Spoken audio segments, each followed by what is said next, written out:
नमस्कार, मैं हूं प्रदीप कुमार और आप देख रहे हैं पॉलिटिकल आइडिया।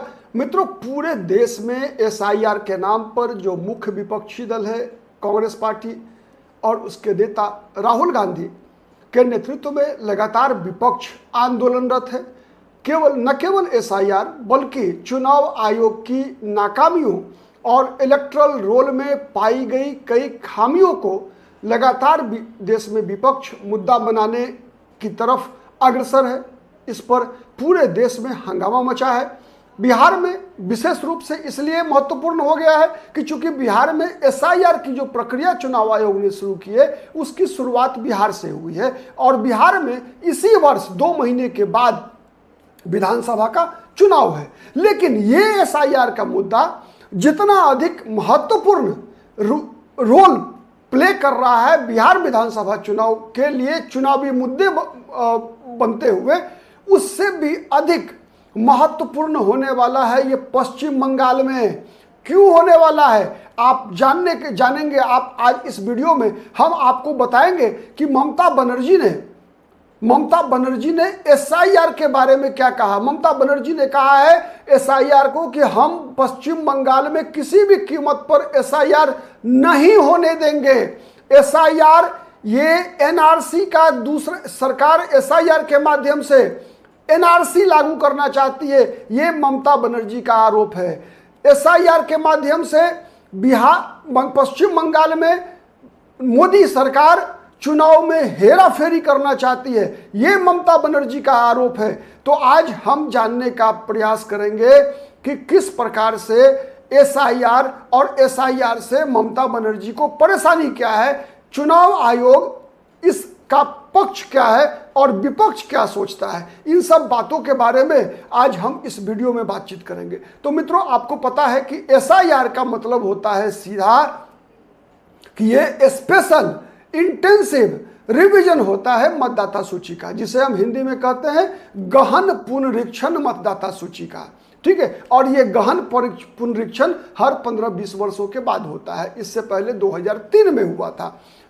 और इसमें होता क्या है कि मतदान कर्मी, विशेषकर जो बीएलओ होते हैं, बूथ लेवल ऑफिसर होते हैं, वो घर घर जाकर मतदाताओं का सत्यापन करते हैं कि जिन व्यक्ति का नाम मतदाता सूची में है वो उसके बारे में दी गई जानकारी सच है या नहीं है।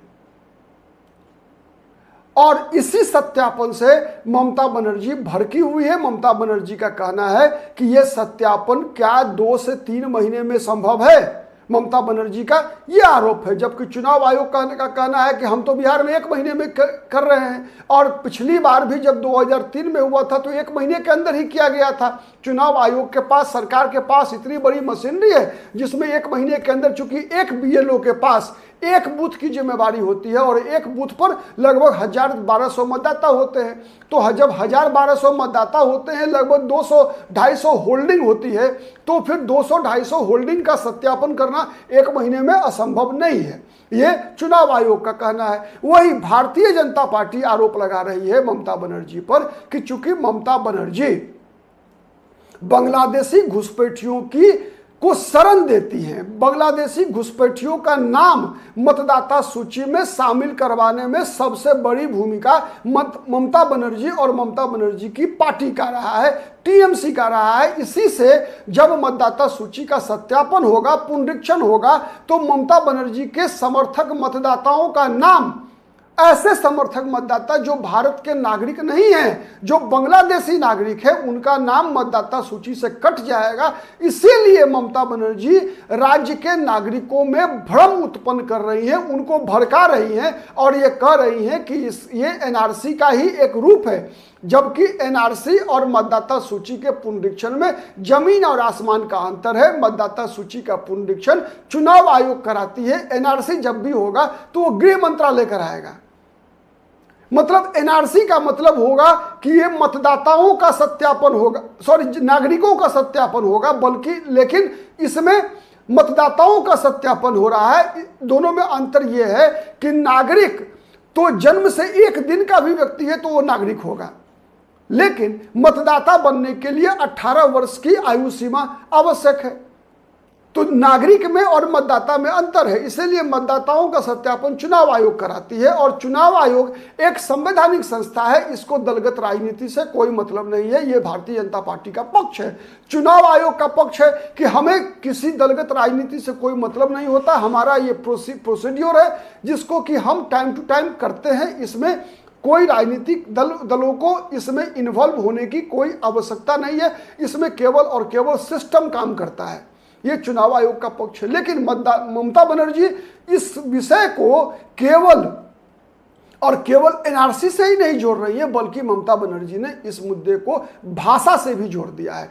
जब भारतीय जनता पार्टी ये आरोप लगाती है ममता बनर्जी पर कि ममता बनर्जी बांग्लादेशी घुसपैठियों को चूंकि शरण दे रही हैं और उन्हीं का नाम मतदाता सूची से हटाए जाने का डर ममता बनर्जी को सता रहा है, जो वैसे बांग्लादेशी जिनका नाम मतदाता सूची में शामिल हो गया है, जो अवैध हैं, तो ममता बनर्जी उसको बांग्लादेशी को बांग्ला भाषा से जोड़ रही है कि ममता बनर्जी का कहना है कि वो बांग्लादेशी नहीं है, सबके सब पश्चिम बंगाल के निवासी हैं और चूंकि वो बंगाली भाषा बोलते हैं, इसीलिए भारतीय जनता पार्टी उन मतदाताओं को टारगेट कर रही है, निशाने पर ले रही है। ममता बनर्जी ने इसको चुनावी मुद्दा बनाने का प्रयास किया है और भारतीय जनता पार्टी पर बांग्ला भाषा बोलने वाले लोगों का विरोधी होने का आरोप ममता बनर्जी भारतीय जनता पार्टी पर लगा रही है। तो मोटे तौर पे अगर हम देखते हैं तो इसका सबसे बड़ा जो मकसद है, जितने भी आरोप प्रत्यारोप हो रहे हैं उसके पीछे सबसे बड़ा मुद्दा है चुनाव। अगले वर्ष चुनाव है और हमें पता है कि पश्चिम बंगाल की जो आबादी है उसमें लगभग पिछली जनसंख्या के अनुसार 30% से अधिक आबादी मुसलमानों की है और ये आबादी जो है वो कंप्लीट सॉलिड वोट बैंक है ममता बनर्जी का। उसके अलावा गृह मंत्रालय का कई रिपोर्ट्स हैं ऐसे जिसके तहत ये माना जाता है कि बांग्लादेश से आने वाले अवैध जो अप्रवासी हैं, जो घुसपैठिए हैं, उनको कहीं ना कहीं आधार कार्ड, राशन कार्ड और उनका नाम मतदाता सूची में शामिल करवाने की प्रक्रिया में ममता बनर्जी की सरकार और टीएमसी के कार्यकर्ता हर जगह इन्वॉल्व रहते हैं और इसका चुनावी लाभ ममता बनर्जी को चुनाव दर चुनाव मिलता रहा है। इसीलिए ममता बनर्जी इसका विरोध कर रही है। भारतीय जनता पार्टी का यह भी आरोप है ममता बनर्जी पर कि जब यहाँ पर वाम दलों का शासन हुआ करता तो ममता बनर्जी ही, जब मनमोहन सिंह प्रधानमंत्री थे और सोमनाथ चटर्जी लोकसभा के अध्यक्ष थे, उस दौरान ममता बनर्जी ने लोकसभा में मतदाता सूची को फाड़ कर फेंका था और ये दिखाया था, जो डॉक्यूमेंट्स था ममता बनर्जी के पास, वो डॉक्यूमेंट्स ये साबित करता था, जो ममता बनर्जी ने लोकसभा में पेश किया था, कि कैसे वैसे लोगों का नाम पश्चिम बंगाल की मतदाता सूची में शामिल था जो लोग बांग्लादेश के नागरिक थे। तो ममता बनर्जी एक साथ लोकसभा के अंदर पश्चिम बंगाल का भी मतदाता सूची लेकर गई थी और बांग्लादेश का भी मतदाता सूची लेकर गई थी। और उस दौरान ममता बनर्जी लगातार ये आरोप लगाया करती थी कि तत्कालीन मुख्यमंत्री बुद्धदेव भट्टाचार्य, उससे पहले ज्योति बसु मुख्यमंत्री थे, सीपीएम की सरकार थी, तो ममता बनर्जी का आरोप हुआ करता था कि सीपीएम का संरक्षण जो है बांग्लादेशी घुसपैठियों को है और ममता बनर्जी इसे देशद्रोह कहा करती थी। तो ये भारतीय जनता पार्टी का आरोप है वहां पर। लेकिन ममता बनर्जी के लिए ये बहुत बड़ी चुनौती है। ऐसी कई रिपोर्ट्स हैं, सुप्रीम कोर्ट ने भी कई बार इस मामले में हस्तक्षेप करते हुए कहा कि भारत को किसी न किसी प्रकार से इस बात को ध्यान में रखने की आवश्यकता है कि विदेशी घुसपैठिए अवैध रूप से देश के अंदर नहीं प्रवेश कर सके और इसके लिए सरकारों को कार्रवाई करनी चाहिए। वहीं ममता बनर्जी का इस बात से इनकार कर रही है, अब कह रही है कि नहीं, हमारे यहाँ कोई घुसपैठिए ही नहीं। ममता बनर्जी ये सवाल उठा रही है बीजेपी की सरकार पर कि 11 वर्षों से केंद्र में भारतीय जनता पार्टी की सरकार है, जो अंतरराष्ट्रीय सीमा है उसका नियंत्रण बॉर्डर सिक्योरिटी फोर्स बीएसएफ के हाथ में है और बीएसएफ केंद्र सरकार के अधीन कार्य करती है। अमित शाह गृह मंत्री हैं। साथ ही ममता बनर्जी इस बात को भी कोट करती हैं कि चलिए, ममता बनर्जी ने भी पश्चिम बंगाल में बांग्लादेशी घुसपैठियों को संरक्षण दिया, उनका आधार कार्ड बनवाया, उनका राशन कार्ड बनवाया, उनका नाम मतदाता सूची में शामिल करवाया। लेकिन बिहार में क्या? बिहार में तो भारतीय जनता पार्टी समर्थित सरकार है 20 वर्षों से। लगभग बीच के केवल चार वर्षों को छोड़ दिया जाए तो बिहार में भारतीय जनता पार्टी समर्थित सरकार है, नीतीश कुमार की सरकार है। क्यों नहीं बिहार के बारे में क्यों ऐसी सूचना है कि बिहार में भी बांग्लादेशी घुसपैठिए हैं और बांग्लादेशी घुसपैठियों का नाम मतदाता सूची में शामिल है? तो ऐसे ये एक सीधा मामला राजनीतिक है। चुनाव है अगले साल और इस चुनाव के ही परिप्रेक्ष्य में हम कह सकते हैं कि ये सभी मुद्दे उठने वाले हैं और इस पर एकमात्र मकसद है, चाहे भारतीय जनता पार्टी हो चाहे ममता बनर्जी हो, ध्रुवीकरण कराना। क्योंकि कोई भी राजनीतिक दल देश के मुद्दों के प्रति, राज्य के मुद्दों के प्रति ईमानदारी कम, चुनाव जीतना, यह प्राथमिकता है।